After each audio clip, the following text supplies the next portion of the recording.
साल वनवास के लिए माता जी के मुखारविंद से सुनते हैं, कैकेयी मां के मुखारविंद से, एक मिनट भी नहीं विचार करते कि पिताजी ने कहा भी कि नहीं कहा। कोई और होता तो कहता हम पहले पिताजी से सुनेंगे, पर धन्य है रघुनाथ जी, हाथ जोड़कर बोले मैया अगर हमारे तात को हमारे बन जाने में प्रसन्नता है और आपको वचन दिए हैं तो मां इससे बड़ा कोई दूसरा सौभाग्य नहीं होगा। वो बालक धन्य है जो माता पिता के वचनों पर अपने जीवन को जी सके। धन्य है राम जी, कितना ऊंचा आदर्श है। राम जी जैसा चरित्र पूरी पृथ्वी पर खोजना कठिन है। इसलिए भारत के लोगों, तुम अपने बेटा और बेटी को बचाना चाहते हो तो रामचरितमानस का आधार पकड़ो। ये वही राम है जिनके आदर्श की महिमा का मंडन स्वयं लंकाधिपति रावण करता है। ये वही राम है आहा कि मंदोदरी गदगद हृदय से राम जी की प्रशंसा करती। कथा कहती है कि जब रावण मर गया और रावण गिर पड़ा, रात्रि काल हो गई, राम जी ने रावण पर विजय प्राप्त की, लंका पर विजय प्राप्त की, और रात्रि काल में भगवान श्री रघुनंदन श्री राम उसी शिला पर विराजमान भये, आरूढ़ हो गए। शिला पर बगल में विद्यमान श्री लक्ष्मण जी, बाकी सब बानर यत्र तत्र, विजय की रात है तो खुशियां मना रहे। कोई बानर गले लगा रहा, कहीं नृत्य चल रहा, कहीं जय घोष चल रहा, कुछ बानर लंका में दौड़े दौड़े भागे भागे गए। पर धन्य है श्री राम जी, विजय की रात्रि में रावण का वध करने के बाद शिला पर बैठ करके चांद की चांदनी को देख रहे। उसी समय राम ने देखा कि किसी स्त्री की छाया आई, तो राम जी खड़े हो गए। समझा भी नहीं कि कौन है, मुड़ के भी नहीं देखा स्त्री है भी या नहीं, पर जो छाया बनी चांद की चांदनी में छिटकती हुई, चंद्रमा की चांदनी में किसी स्त्री के आने की आहट को देखकर और पड़ती हुई छाया को देखकर रघुनाथ जी एक क्षण नहीं रुके, तत्क्षण खड़े हो गए और हाथ जोड़कर बिना सिर मुड़े कहा कौन हो तुम मां, कौन हो तुम मां। पीछे खड़ी हुई स्त्री रोने लगी। राम जी बोले मां तुम रो क्यों रही, कृपा करके मेरे सामने आइए और अपना परिचय दीजिए, आप हो कौन। वो स्त्री सामने आई, वो स्त्री कोई और नहीं रावण की पत्नी मंदोदरी निकली। राम जी के सामने आकर के मंदोदरी रोने लगी। राम जी बोले मां क्या बात है, तुम रो क्यों रही हो। अच्छा इसलिए रो रही, आज तुम्हारे पति वीर गति को प्राप्त हुए, आज तुम्हारे पति का देहांत हो गया, इसलिए दुख के कारण रो रही हो। मां रो मत, आना जाना तो लगा रहता है। मंदोदरी कहती राम मैं इसलिए नहीं रो रही हूं कि मेरा पति मर गया, मैं इसलिए नहीं रो रही हूं कि मुझे दुख है, मैं तो इसलिए रो रही हूं कि धन्य है तू राम। राम जी ने कहा मतलब। मंदोदरी कहती राम मैं देखने आई थी वो कौन राम है जिसने मेरे बलशाली पति को मार डाला।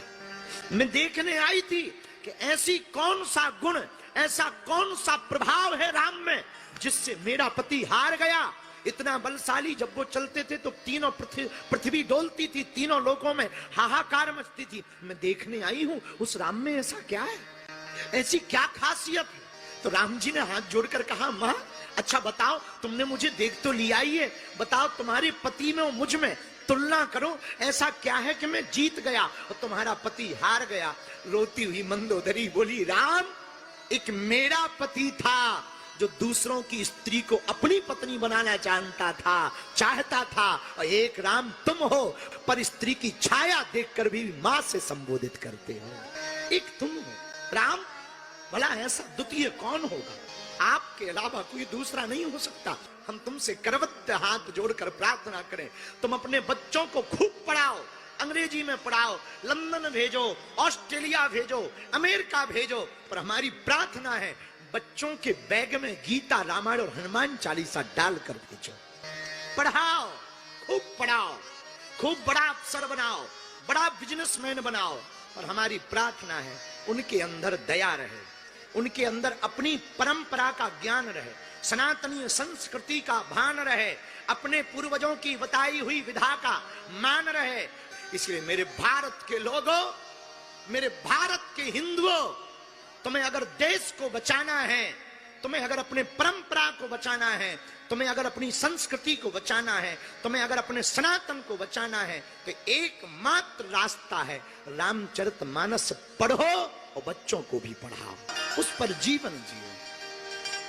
धन्य है श्री राम जी, राम जैसा चरित्र कौन होगा।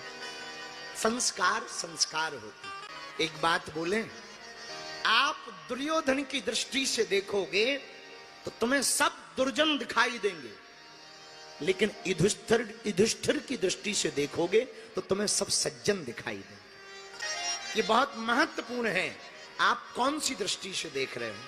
अगर आप युधिष्ठिर की दृष्टि से देखोगे तो सब में सज्जनता दिखाई देगी।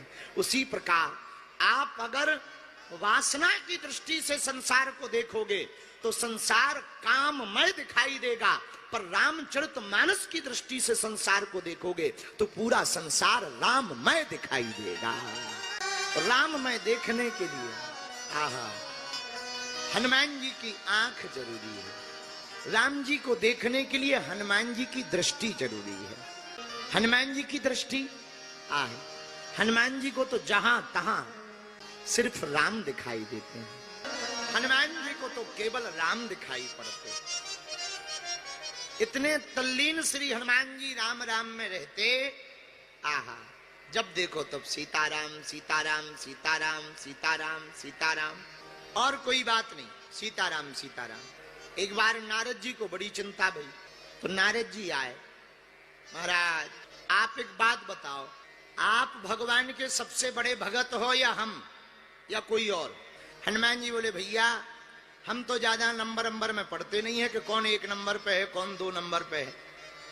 आपको ज्यादा खुजली मची हो तो बैकुंठ चले जाओ, भगवान वहां एक रजिस्टर रखे, उसमें अपने भक्तों का वो नाम लिखे हुए हैं, जिसका पहले नंबर पे नाम हो जाए समझ जाना वो भगवान का सबसे प्रिय भगत है। नारद जी गए, भगवान विष्णु को प्रणाम किया, महाराज हमने सुना है आपने अपने भक्तों का कोई रजिस्टर बना रखा। भगवान बोले, बढ़िया सुना, सही बात, महाराज बुरा ना मानो तो दिखा दो। हेलो देखो, जैसे ही रजिस्टर का पेज खोला, सोई पहले पेज पे नारद जी का नाम मिल गया। नारद जी तो फूले नहीं समाये, एकदम भीतर से बिल्कुल रसगुल्ला हो गए, पर पूरा रजिस्टर खंगाल मारा, हनुमान जी का नाम ही नहीं मिला। सुमन में सोचने लगे, अपन तो फर्स्ट नंबर पे हैं, लगता है हनुमान जी ब्लैक लिस्ट में डले हैं, इनका तो नाम ही नहीं है, अपन तो पहले नंबर पे। भागे भागे आए हनुमान जी के पास। हनुमान जी बोले, कहो नारद जी नाम देखो। हाँ देखो महाराज, आपकी बड़ी कृपा हम पे, पहले ही नंबर पे हैं हम। पर बुरो ना माने तो एक बात बोले हनुमान जी। हाँ हाँ बोलो। आपको तो नाम ही नहीं है। भगवान बोले, हनुमान जी बोले, नारद जी तुमने एक छोटी डायरी देखी? बोले नहीं, हमने तो रजिस्टर चेक करो। भगवान के पास एक छोटी डायरी भी है, उसमें भी नाम लिखते हैं।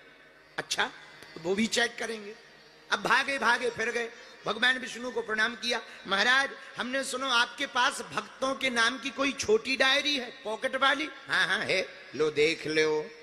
जैसे ही पहला पेज खोला, सोई नाम हनुमान जी का मिला, और पूरी छोटी डायरी खंगाल मारी, नारद जी का नाम ही नहीं। नारद जी हाथ जोड़ के बोले, महाराज ये बड़ा रजिस्टर और छोटी डायरी का मामला समझ में नहीं आया। बड़े वाले रजिस्टर में हम फर्स्ट नंबर पे हैं और छोटी वाली डायरी में हनुमान जी फर्स्ट नंबर पे हैं। इसमें हम ब्लैक लिस्ट में हैं, रजिस्टर में हनुमान जी ब्लैक लिस्ट में हैं। आप बताओ ये कारण क्या है? भगवान मुस्कुरा कर बोले, भैया नारद, जो हमारा भजन करते हैं उनका नाम हम रजिस्टर में लिखते हैं, जिनका हम भजन करते हैं उनका नाम हम डायरी में लिखते हैं।